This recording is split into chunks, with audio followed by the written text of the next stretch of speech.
5000 की एसआईपी में 1 करोड़। यस, कहीं ये स्कैम तो नहीं? बिल्कुल नहीं, ये म्यूचुअल फंड है जिसमें कंपाउंडिंग मैजिक की तरह काम करती है। पर ये चीज़ तो हमने कई बार सुन ली कि कंपाउंडिंग मैजिक की तरह काम करता है, पर कंपाउंडिंग होता क्या है? आइए इस वीडियो में समझते हैं कि कंपाउंडिंग एक्चुअली में होता क्या है और वो कैसे काम करता है। सबसे पहले आपको बता दूं कि कंपाउंडिंग को एट्थ वंडर, आठवां आश्चर्य माना गया है। बिल्कुल, क्योंकि ये आश्चर्य है। जब इसे समझेंगे तो अब आपको समझ में आएगा। एक छोटी सी कहानी सुनाती हूँ जिससे आपको बहुत अच्छे से ये समझ में आएगा कि कंपाउंडिंग कैसे काम करता है और होता क्या है।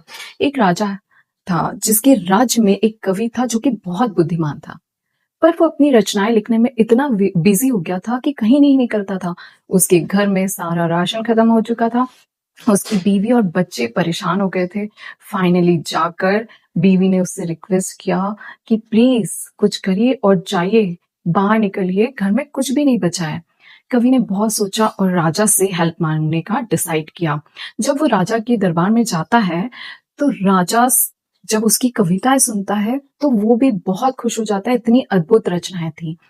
तो राजा खुश होकर उससे बोलते हैं कि मांगिए, आपको जो कुछ भी मांगना है। कवि ने बहुत सोचा और सोचने के बाद बोला कि राजा राजा जी, ये शतरंज रखा हुआ है और मुझे आप इसमें इसके एक ब्लॉक में एक दाना रखिए चावल का और नेक्स्ट ब्लॉक में इसका डबल करते जाइए। बस जो फाइनली जो इसके चेस बोर्ड पे होगा वो मेरा प्राइज होगा।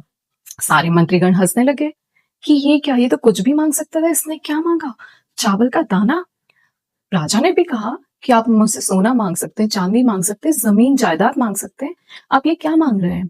पर कवि बुद्धिमान था, उसने कहा कि नहीं, मुझे तो यही चाहिए। फिर क्या हुआ, उनके सिपाही आए, उन्होंने चावल का दाना रखना शुरू किया।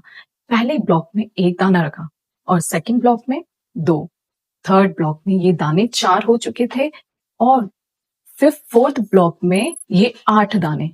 ऐसे करते करते 10th ब्लॉक में 512 दाने पहुंच गए और 20th ब्लॉक में कैन यू इमेजिन कि कितने चावल के दाने हो गए थे?